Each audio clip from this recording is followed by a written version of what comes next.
sommes de retour en plateau pour aborder, comme je l'ai annoncé, nos débats tout de suite.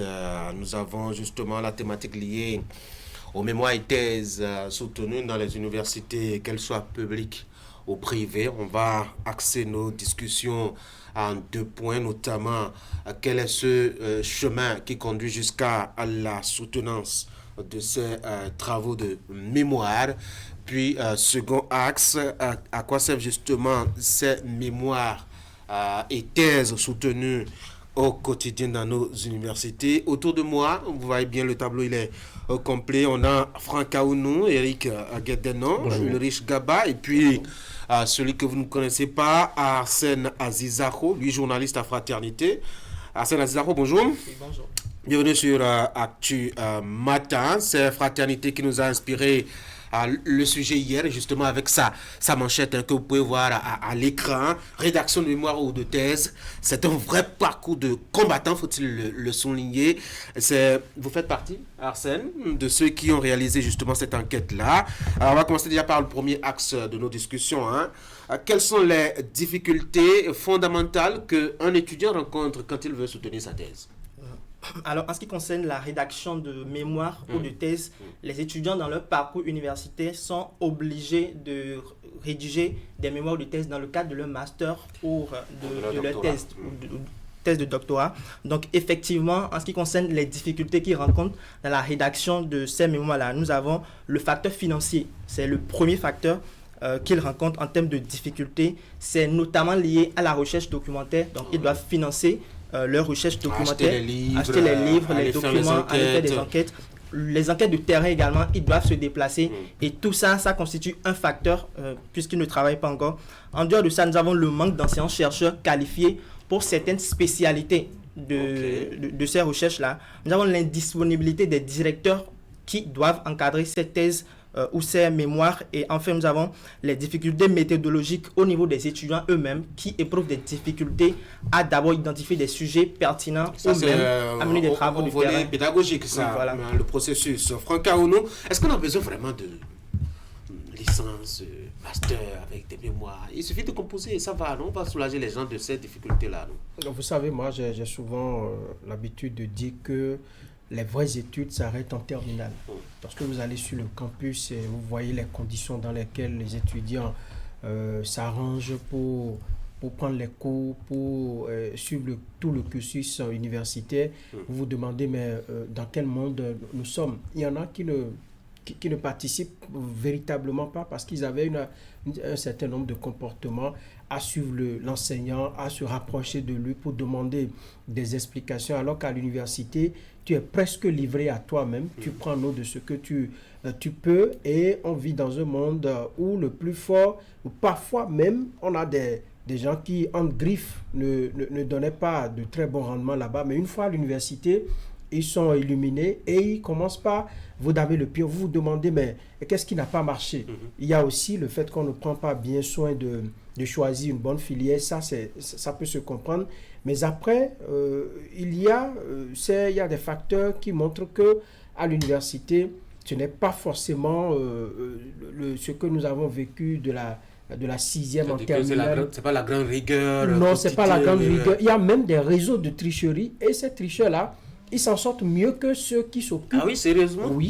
Oui, nous avons pris par là et on sait de quoi on parle. Ah, vous avez triché aussi? Non, on a pris par l'université. Ok, d'accord. On a été étudiant et on sait un peu comment ça se passe. Il y a des réseaux de tricheurs. C'est vrai que ces dernières années, on a beaucoup lutté contre ces réseaux-là, on les a démantelés. Donc c'est pour dire que quand vous voyez toutes ces difficultés-là, on leur demande d'aller préparer un mémoire, on va faire du plagiat, on va fouiller dans les anciens mémoires, on rédige quelque chose, on recopie, et puis on amène ça. Parce qu'on va demander de venir soutenir, eh bien il faut bien amener un document. L'indisponibilité des maîtres de mémoire qui doivent encadrer les enfants parce qu'ils sont surchargés. Un enseignant peut se retrouver à encadrer 2, 3, 4 étudiants. Les cours, la correction des copies puis les travaux de recherche à leur niveau aussi, ils sont véritablement débordés. Donc, ils n'ont pas le temps matériel de bien s'occuper des étudiants. C'est beaucoup de choses. Et si chacun doit vous raconter son histoire, vous verrez que véritablement, il faut une réforme dans dans ce volet-là, de ce volet, pour que nous puissions avoir des mémoires vraiment bien, enfin, de bonne facture. La nécessité de mémoire. Oui, est-ce que c'est utile vraiment? Si, c'est utile. En quoi? Je le dis de façon péremptoire, c'est utile, en ce sens que les grandes recherches viennent toujours d'abord, les grands résultats du moins viennent des recherches. Il faut d'abord rechercher, travailler, critiquer ce qui est déjà fait, faire des comparaisons. Et ce sont ces comparaisons qui vous permettent, vous, de sortir une originalité. Je prends un exemple très simple. Déjà en littérature, nous avons eu beaucoup de livres, par exemple, qui ont été écrits sur l'Afrique, sur la culture africaine et autres, tout ça. Mais quand les intellectuels africains ont commencé véritablement à écrire sur la culture africaine, vous avez vu, il y a eu des démembrements, il y a eu des originalités qui sont sorties. Il y a des informations qui n'existaient pas. Par exemple, quand on parle du son du gong aujourd'hui, ce que ça crée dans le psychique, dans le mental. Est-ce que ceux-là qui avaient écrit sur l'Afrique pouvaient sortir ça? Quand on parle du Bessissa, c'est-à-dire la puissance du verbe, c'est vrai qu'on en a parlé par endroits, mais ailleurs, quand vous avez vu d'autres écrivains africains en parler, on a vu qu'il y a un travail de fond qui a été fait parce que eux, ils ont eu le temps de circuler, de parcourir certains couvents, même si certains blancs l'ont fait, mais n'ont pas eu toutes les informations qu'il faut. Quand on prend le plan scientifique, vous allez voir, il y a des théories qui sont sorties, en fait, qu'on sort comme ça, de façon théorique, mais avec la pratique, quand on vient sur le terrain, vous allez constater que l'endroit où on est, je ne veux pas parler seulement de l'Afrique en général, peut-être du Bénin en particulier, on va vous dire que telle théorie a telle particularité ici, et on vous sort cette théorie-là. Quand vous prenez par exemple l'INRAP, qui aujourd'hui a fait beaucoup de recherches, et quand on parle des recherches faites, des recherches montées par l'INRAP pendant des années, aujourd'hui, si on ne parle plus de pourrissement de l'ananas, c'est parce que l'INRAP a fait un travail formidable à ce niveau. Donc, est-ce que c'est parti des résultats de quoi? Mémoire de licence? C'est des recherches, ce sont des exactement. C'est des gens qui sont aboutis au plan scientifique, qui ont fait leur parcours et qui ont donné. Absolument pas. Absolument pas. Il y a eu des recherches faites par des étudiants en licence, en master et en doctorat, qui ont donné ces résultats-là. Et c'est justement parce que quelqu'un fait, comme on le dit, c'est toujours être à la recherche du meilleur. Certes, quelqu'un fait un travail jusqu'à un point X et l'autre l'aboutit jusqu'à Z.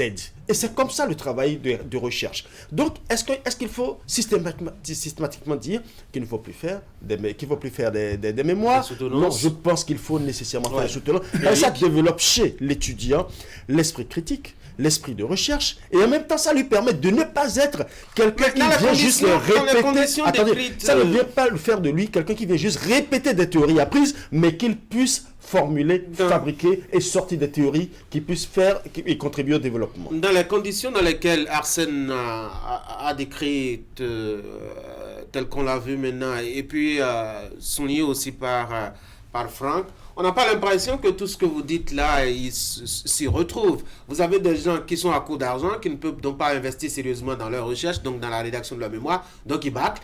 Franck l'a rappelé, on a un circuit de plagiat, de recopiage, etc., qui font qu'on a des copier-coller qui sont à la fin des mémoires, qui ne sont pas rigoureusement suivis parce que justement, on n'a pas des maîtres de mémoire aussi présents et aussi libres qui accompagnent tout ça. Donc, résultat, à la fin, on a des travaux qui n'ont pas de facture, Eric. Donc, ce n'est pas pertinent de faire tout ça. Je pense que c'est plutôt les conditions dans lesquelles les mémoires sont rédigées dans notre contexte qui peut nous donner le sentiment que cet exercice n'est pas utile. Si nous mettons de côté ces faits qui nous sont communs dans nos universités, on se rend bien compte que c'est un exercice assez important au plan scientifique, même de façon personnelle pour l'étudiant qui se retrouve en tout cas dans son parcours à aller questionner, à aller interroger, à aller documenter. Voyez-vous, tout cet effort intellectuel, c'est assez important pour un étudiant. Au moins, il peut jurer quand même dans son parcours avoir mené une étude de A à Z, à tirer des conclusions, à faire des hypothèses, à poser des questions, à travailler une problématique, à même trouver des solutions. Vous avez des professeurs d'université qui vous diront que tel étudiant les a marqués parce qu'ils ont conduit justement leur mémoire avec des propositions de solutions pertinentes et qui, justement, a suscité des débouchés pour ces étudiants. J'ai souvenance d'un monsieur qui disait, enfin ça c'est en banque finance, parce que l'étudiant avait pris une thématique sur une banque de la place, justement, et qui a permis justement à ce que cette banque l'ait recruté, à ce que l'étudiant ait pu dupliquer, implémenter sa solution. Et cela a fait écho même dans la sous-région. Donc, si nous mettons de côté justement ces difficultés que notre confrère a évoquées et que nous sommes vraiment dans une situation réelle d'un étudiant qui a à sa disposition de la documentation, qui a à sa disposition un enseignant qui l'encadre comme cela se doit, je pense que ceci devrait participer, n'est-ce pas, à faire évoluer un certain nombre de problématiques dans notre environnement. Mais il se trouve que nous sommes loin de cette réalité. Où justement, les conditions dans lesquelles les étudiants se retrouvent pour réaliser ces mémoires est tout sauf scientifique. Conséquence, on est obligé d'aller faire du plagiat, on est obligé d'aller copier des mémoires que d'autres étudiants, sur lesquels d'autres étudiants ont travaillé. On est obligé de chercher son maître mémoire sur 3 mois, peut-être qu'on l'a rencontré une fois. Le monsieur, c'est debout, qui reste, il prend votre document avec un bic rouge, et puis il a fini de jouer son rôle dans 4 heures. Et c'est ce que nous vivons, c'est ce que nos étudiants, justement, au quotidien, traversent. Mais je pense que pour l'étudiant conscient, ces difficultés que nous évoquons, justement, on doit la menace de surpasser. Parce que c'est dans ces mêmes, justement, c'est dans ces mêmes conditions. Vous savez, les choses, à ne pas vite baisser les bras, parce que c'est dans ces mêmes conditions que d'autres étudiants ont quand même pu présenter des mémoires de très bonne facture, avec de très belles solutions. Donc je pense que ça n'est pas impossible. Est-ce que c'est pas finalement, à la fin, quand on voit un peu le contexte, je dois rappeler aussi qu'il y a un élément que nous oublions souvent, c'est que la soutenance ou la rédaction de mémoire devient parfois un prétexte de règlement de compte entre l'enseignant et l'apprenant, où un apprenant peut traîner sur son mémoire, on peut le faire traîner pendant 10 ans, pendant 15 ans, juste pour un mémoire de maîtrise, de licence, et là il tourne en rond et il ne peut pas changer de maître de mémoire, et parfois il est bloqué, il abandonne, ou bien quand c'est une fille, on lui fait beaucoup de chantage, pour avoir ce que vous imaginez, et à la fin. Donc, quand on voit tout ça, il vaut mieux éliminer, enfin, il vaut mieux supprimer ça, non? Oui, effectivement, il y a des étudiants qui subissent ce genre de choses de la part des enseignants, et c'est pourquoi dans l'interview que j'ai réalisée avec le professeur Thierry à l'avant, qui est spécialisé dans l'entomologie appliquée, il critique le mode de gestion dans nos universités aujourd'hui et qu'il qualifie de kakistocratie, qui est ce système-là organisé où on place à la tête de nos institutions des personnes incompétentes. Donc ça va forcément aboutir parfois à choisir des sujets non pertinents, à ne pas véritablement accompagner l'étudiant qui décide de faire son mémoire, qui décide de faire une soutenance de thèse après 3 ans de travaux de recherche. Donc il y a forcément ça, et c'est à partir du mode de gestion dans nos universités, c'est à partir de la rigueur scientifique que ce problème-là sera résolu. On a vu aussi, je ne sais pas si vous vous rappelez, Franck, ce mouvement d'humeur des étudiants, je crois, de la FLAC, qui avait demandé une licence notamment, qui avait demandé qu'on supprime justement la soutenance à ce niveau. Oui, et c'est au regard de tout ce que l'on vit comme difficulté, parce que quand vous voyez un peu le cheminement, le choix du thème, la préparation du mémoire qu'il faut déposer, ensuite il faut préparer la soutenance elle-même, on va vous demander de porter un costume, il y en a qui ont les parents très loin, qui mangent à peine, qui vont se débrouiller, se décacasser pour acheter les costumes que vous connaissez, on en achète et on en coud également chez les stylistes, et on en porte ce jour-là. Après ça, et la soutenance, après la soutenance... Ça ne devrait pas peser, non? Ça ne vient qu'une fois, quoi? Non. Dans la vie. Justement, ça pèse, parce que tout votre parcours, vous n'avez pas eu les moyens nécessaires. Il y en a qui s'en sortent, hein, on amène même des pizzas pour célébrer le jour. Oui, ça se faisait. C'est parce que pizza, sandwich avec du pain viennois. Oui, on connaît sandwich, mais jusqu'à pizza, j'avoue, ça c'est... Oui, mais ça c'est une soutenance VIP. Pour les gens nantis, c'est parce que maintenant on a refusé cela avec des canettes et tout. Aujourd'hui, ça n'est plus possible de le faire dans les murs de l'université. Mais je pense qu'il faut repenser, il faut reformer ce secteur-là pour voir à quoi est-ce qu'on aboutit réellement. Moi, j'ai fait ma soutenance de maîtrise sur l'incarcération des mineurs à la prison civile de Parakou. À la fin, moi, je me suis rendu compte que garder ces enfants dans cet environnement-là ne leur rend aucunement service. Mais à quoi ont servi ces recommandations? Le mémoire est là et beaucoup d'autres ont fait les mêmes. Parce qu'en parcourant les documents, je me suis rendu compte que je n'étais pas le tout premier à en parler, à attirer l'attention de l'État sur le fait que mettre les enfants dans cet environnement. Parce qu'il y en a qui disent, je ne sais pas ce qui m'a conduit à faire ça. Il suffit d'une peut-être rééducation, il suffit d'une prise en charge d'une autre façon qui puisse nous permettre de récupérer ces enfants-là et les réinsérer dans la société. Mais non, ça ne se fait pas. On les garde là parfois pendant 2-3 ans. Ils perdent une bonne partie de leur adolescence, de leur jeunesse. Ils deviennent jeunes dedans et ils apprennent d'autres pratiques qui sont réprimandées dans la société. Donc, c'est un réel problème. Et moi, j'ai lu un mémoire où le monsieur a proposé des techniques simples pour éviter d'aller, par exemple, une famille qui a de l'espace peut ne pas aller acheter des légumes, peut faire le petit jardin, l'entretenir et beaucoup de choses, mais il a mis ça dans les tiroirs et puis c'est fini, personne ne lit les langues. On fait toujours en français. Et c'est maintenant j'ai entendu qu'on fait les mémoires dans les langues locales et c'est à encourager aussi. Donc, il faut reformer. Il y a quand même que beaucoup de choses ont changé, il faut-il le reconnaître dans le secteur. Vous avez commencé à dire cette décision à polémique du rectorat, je crois c'est l'année passée ou surpassée, où on a interdit désormais aux étudiants d'offrir des bouteilles de vin par exemple aux membres du jury ou etc. La collation, les pizzas dont vous aviez parlé tout à l'heure. Donc on a réduit quelque part un peu les éléments pour alléger la tâche aux étudiants. Bon, écoutez, cette décision en réalité est logique et on n'a pas besoin de trop d'intelligence pour comprendre parce que ce dont il est question, ça n'est pas une fête. C'est un moment où il faut rivaliser avec l'intelligence. Il faut démontrer à des membres de jury en réalité qu'on maîtrise véritablement le sujet. Mais à la fin, c'est quand même un succès. Oui, et on sait que le succès, ça se célèbre. Et on s'est rendu compte que c'était devenu pratiquement l'aspect qui intéressait le plus, surtout et à la fois pour l'impétrant mais aussi pour les parents où on est tellement sous la pression de ce qu'il faut servir au jury, aux amis à papa pour à la vie, il faut quand même me soutenir. La moindre chose c'est l'eau, comme on appelle Purata quand même.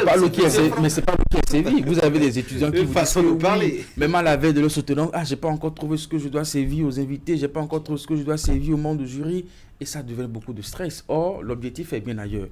En plus, le fait que vous avez évoqué, c'est un problème d'éthique. Parce que quand un encadreur se positionne en mettant comme un bourreau pour l'encadrement d'un étudiant ou d'une étudiante... C'est une pratique à ciel ouvert.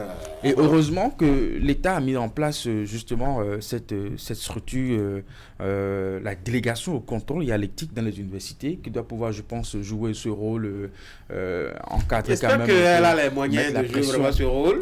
Parce que c'est traumatisant pour les étudiants qui se retrouvent en face d'un encadreur qui se trouve être peut-être celui qui veut peut-être telle faveur ou une étudiante en face d'un encadreur qui veut telle faveur. Mais c'est compliqué. Dans ces conditions, comment voudriez-vous que l'étudiant puisse justement gérer à la fois le stress de la documentation des recherches et se retrouver en face de quelqu'un qui, lui, en fait, qui a des bonnes volontés de recherche qui n'ont rien à voir avec la recherche. Avec la recherche en question, c'est très compliqué. Oui, Eloïs. Oui, effectivement, vous savez, je vais commencer déjà par cette commission mise en place par le gouvernement pour accompagner ou pour superviser les mémoires et permettre aux étudiants de véritablement soutenir dans de bonnes conditions. Le problème en réalité, il y a beaucoup de structures qui sont mises en place. Qu'est-ce qu'on fait de ces structures? Est-ce que véritablement les structures ont les moyens pour pouvoir suivre? Et l'autre chose aussi, la structure peut être là, mais on sait que le corps enseignant est assez solidaire. Et lorsque parfois vous avez un problème dans le mal quand même. Attention, lorsque parfois vous avez un problème avec un professeur, mais sachez que le code est donné ailleurs. Et vous en pâtissez d'une manière ou d'une autre. Et ça, c'est un secret de polichinelle et vous demandez aux étudiants, ils vous en parleront à ciel ouvert. L'autre chose, c'est que quand vous dites qu'il faut nécessairement vivre, laisser les soutenances et tout ça, moi je pense qu'il faut nécessairement les maintenir. Les maintenir pourquoi? J'ai eu à suivre par exemple une soutenance ici au Bénin, plus précisément dans la commune d'Abomey-Calavi, une université privée qui a fait des soutenances en licence et en agriculture bien évidemment, et leur soutenance c'était quoi? C'était sur le terrain. Et j'ai vu des jeunes à qui on a partagé des lopins de terre depuis le début de l'année et ils ont travaillé sur leur thématique tout au long de l'année. Et c'est sur le terrain, et c'est sur le terrain, je pense que nous avons même passé le reportage ici à Canal 3 Bénin, et c'est sur le terrain qu'on est allé les voir. Il y en a qui ont travaillé sur des composts, sur des intrants, ainsi de suite, les difficultés qu'ils ont rencontrées, et ils ont trouvé des solutions locales, parce que c'était ça justement la règle, trouver des solutions locales aux différents plans. Donc, il y en a qui ont donné des résultats formidables. Et c'était tellement impressionnant. Je pense que c'est ça, justement. Le problème ne se situe pas au niveau de la soutenance elle-même. Ça c'est quand on est dans l'agronomie. Non, mais si vous n'allez pas être modèle comme moi, vous ne distribuez pas le peu de terre pour étudier le français. C'est un cas parmi tant d'autres. Pourquoi je dis cela? C'est que le problème ne se situe pas au niveau de la soutenance elle-même, mais dans la gestion du travail. La gestion du travail, ça prend en compte 3 aspects. Le premier aspect, c'est qu'il faut effectivement donner les moyens à l'étudiant pour qu'il fasse les recherches. Il y a des frais de soutenance, il y a des frais de mémoire. Oui, les frais de mémoire, c'est combien, s'il vous plaît? Donc, vous comprenez déjà ce que je dis. Mais c'est quand même quelque chose. C'est petit, on le sait, mais c'est quelque chose, mais ça reste quand même insuffisant. Il faut qu'on le dise clairement. Deuxième chose, il faut l'accompagnement de qualité. L'accompagnement de qualité suppose 2 aspects. Le premier, c'est qu'il faut la disponibilité de l'enseignant, celui qui doit accompagner la soutenance, regarder le travail. Et le deuxième aspect, c'est que cet encadreur soit véritablement dans cette discipline. Qu'est-ce qui se passe parfois? Vous envoyez un enseignant qui n'est pas précisément de la discipline de recherche, et à la fin on aura la catastrophe. Et puis le troisième aspect, c'est la valorisation des soutenances. Cette valorisation, cette valorisation, c'est parce qu'il y a beaucoup de soutenances qui ont été faites, mais qui en réalité ne sont pas valorisées. Il faut davantage de raisons pour justifier le fait qu'il faut garder le système des mémoires et permettre à nos étudiants chaque année de plancher devant des jurys. C'est cette rigueur scientifique qui est attendue en termes de méthodologie. C'est un peu comme chaque année, ces prix Nobel qui sont décernés en chimie, en physique et puis tout ça. Parce qu'à l'échelle justement plus avancée, c'est pratiquement le même processus. Vous voyez ce que ces scientifiques apportent au monde, justement, quand on dit, par exemple, dans le prix Nobel de physique 2024, que les 2 chercheurs, justement, ont travaillé de façon exceptionnelle dans le domaine de la science des réseaux neuronaux et de l'intelligence artificielle. Ça veut dire que quand vous allez lire leurs publications, ils ont produit, justement, des réflexions pour faire avancer, justement, le monde sur ces thématiques-là. C'est de ça qu'il s'agit, c'est de ça qu'il est question. Et donc, nous ne devons pas banaliser cet exercice, même en position d'étudiant, parce qu'il m'arrive de voir des étudiants qui passent par ici pour des stages en phase de licence. Vous les voyez avec beaucoup de banalité quand il est question de mémoire. C'est vrai qu'il y a des difficultés, un peu comme l'a évoqué Ulrich, financement pour pouvoir faire des recherches de temps, pour pouvoir faire de la documentation, la disponibilité des encadreurs, mais gardons toujours à l'esprit que c'est un exercice important et c'est loin d'être une banalité. Mais à la fin, qu'est-ce que ça apporte à la société? C'est la question que vous aviez faite, Arsène, au professeur Thierry à l'avant. Sa réponse est assez difficile à admettre, mais c'est quand même la réalité. La plupart des étudiants choisissent la facilité et s'orientent vers des enseignants qui leur permettent d'obtenir rapidement un diplôme sans réel travail. Ainsi, de nombreux mémoires et thèses sont frauduleux, comme l'a récemment reconnu le ministère de l'Enseignement supérieur et de la Recherche scientifique dans une note adressée aux recteurs des universités publiques du Bénin. En conséquence, on a très peu de mémoires et de thèses produits au Bénin qui sont réellement utiles. C'est vrai ça? Effectivement, aujourd'hui, on ne doit plus discuter l'utilité de la recherche universitaire. Et pour parvenir à la recherche universitaire, il faut forcément les travaux de thèse et de mémoire. Mais ce qu'on constate dans nos universités, c'est que les étudiants ne veulent pas faire d'efforts. Ils préfèrent s'acoquiner avec des enseignants qui vont leur faciliter la tâche et qui va leur permettre de vite rédiger leur mémoire ou leur thèse et banaliser carrément le travail. Et il y a certains enseignants, chercheurs qui ne sont pas sérieux eux-mêmes et qui accompagnent ça. Raison pour laquelle le ministère a constaté ces mémoires et ces thèses frauduleuses. Aujourd'hui, il est plutôt question de la valorisation de ces mémoires-là dans nos sociétés, dans les organisations de société civile. Et ça rencontre des obstacles qui ne permettent pas qu'il y ait cette valorisation des travaux de mémoire et de thèse. Comment est-ce qu'on peut valoriser vraiment ces éléments? Par exemple, normalement dans d'autres pays, on a des programmes de recherche qui accompagnent l'implémentation des résultats de recherche de ces étudiants-là dans la société et même dans les entreprises. Tout à l'heure, mon confrère a parlé de l'INRAB qui fait un travail remarquable en ce qui concerne les travaux de mémoire de thèse des étudiants qui sont déposés dans l'institut. Ils font des recherches, ils accompagnent des étudiants pour trouver des solutions. Ils ont par exemple trouvé une solution pour empêcher le flétrissement des plants de tomates dans les jardins qui sont aujourd'hui utilisés par les maraîchers. Donc c'est plutôt cette valorisation-là qui est vraiment importante et qui doit être oui, mais dans un contexte où on a quoi 2000, 3000 étudiants qui soutiennent la licence par an, vous voulez valoriser ça, tout ça comment? Oui, Eric. Avant, c'est qu'il y a aussi une pratique qu'il faut décourager. Je pense qu'il y a cette, complicité entre les étudiants et puis les enseignants. Vous en avez qui payent même pour la rédaction de leur mémoire. C'est-à-dire que l'étudiant, de A à Z, n'a produit aucune réflexion de l'introduction jusqu'à la conclusion, mais il sait qu'il a dans l'effectif des enseignants qui est accessible à ce genre de business et il lui suffit de payer la facture et puis on rédige vraiment le mémoire. Oui. Non, quoi qu'en soit la quantité des mémoires, je suppose que les mémoires réalisées n'ont peut-être pas les mêmes importances.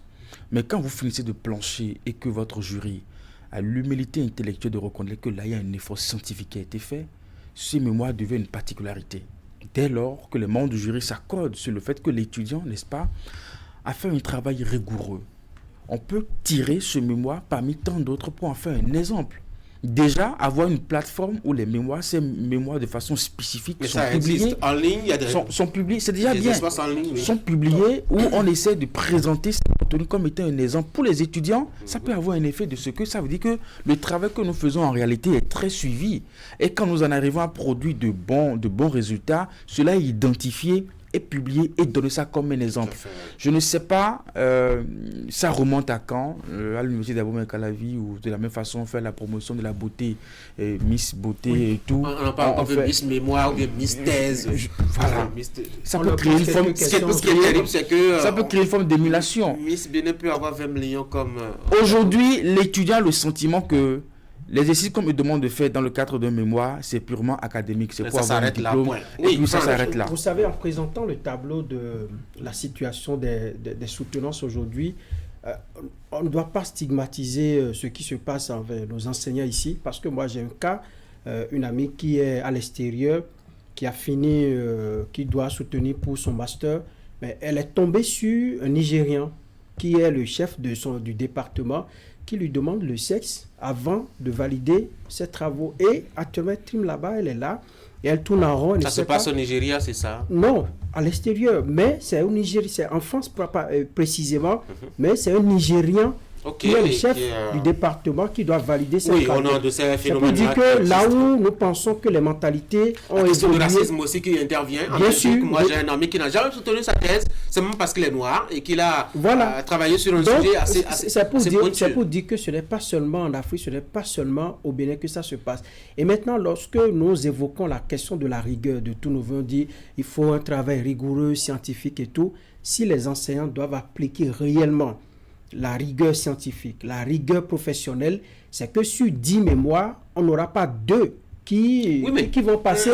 La nation va s'emporter. Oui, le problème, c'est que nous avons des amphithéâtres qui sont pleins, qui sont comblés, et on veut faire partie certains pour accueillir d'autres.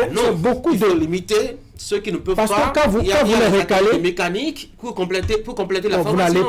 Vous n'allez quand même pas financer les études de votre enfant pourquoi pas? Juste la licence et lui demander maintenant d'aller faire la mécanique. Moi j'ai réalisé un élément documentaire de 13 minutes je crois, il doit avoir 2 ans à peu près, sur les jeunes artisans aujourd'hui. Écoutez, ce n'est pas les gens qui sont déscolarisés. Hein. Aujourd'hui dans les ateliers de coiffure, couture, etc., mécanique, c'est des gens qui ont la licence. Hein. Oui, j'en conviens.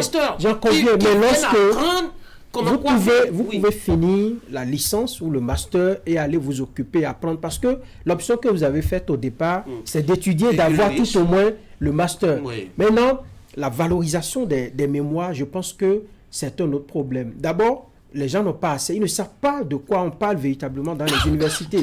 Combien de personnes vont cliquer sur Google pour dire, mais cette année, quels sont les mémoires qui ont été validés à l'université d'Abomey-Calavi, et parmi ces mémoires, lesquels on peut prendre pour les financer, pour les traduire dans les actes sur le terrain.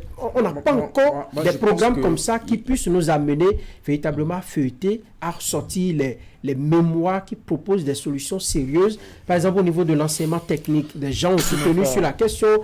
Et aujourd'hui, le gouvernement est dans une option de pouvoir développer ce secteur-là. On peut faire appel à des mémoires qui ont déjà abordé la question pour les implémenter. S'il vous plaît, oui. Il est déjà 9h. Hein. Oui, vous savez, il y a une chose qu'on doit reconnaître. Effectivement, au niveau de beaucoup d'étudiants, il y a un manque de sérieux.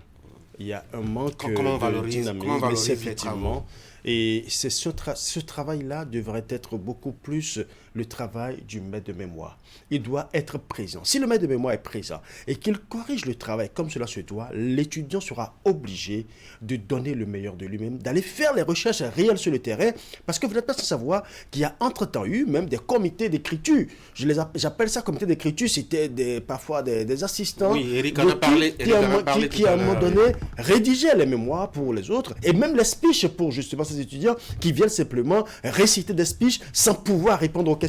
Mais le plus important, c'est que aujourd'hui, la solution, il faut déjà, entre autres solutions, il faut déjà commencer par valoriser ces mémoires en les accompagnant. Sur des sites, par exemple, de certaines universités internationales, on constate que le mémoire est fait peut-être il y a déjà 10 ans, mais le mémoire est encore sur le site avec la photo de cet étudiant, le contact de cet étudiant, et bien qu'il ait déjà eu sa mention peut-être, les gens viennent encore sur ce site pour faire des apports, pour faire des suggestions, des critiques même à la limite à ce travail-là, ce qui fait que ce mémoire commence par prendre plus d'importance. Et ça, je rejoins justement Arsène qui dit qu'il faut des comités de recherche pour implémenter justement les résultats de ces étudiants-là. Vous voyez, quand le site met en orbite le travail fait par cet étudiant pendant plus de 10 ans, 20 ans, vous allez constater que d'autres étudiants, ça va créer l'effet sanction positive.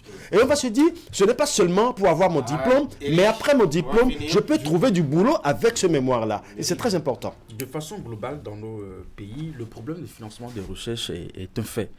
Il ne s'agit même pas au niveau académique, c'est le niveau le plus bas. Vous avez des laboratoires, vous avez des chercheurs, des scientifiques à l'échelle même nationale qui produisent des idées que l'État n'arrive pas à valoriser. Je pense que ces dernières années, il y a pas mal de programmes, de projets dans ce sens et puis tout ça.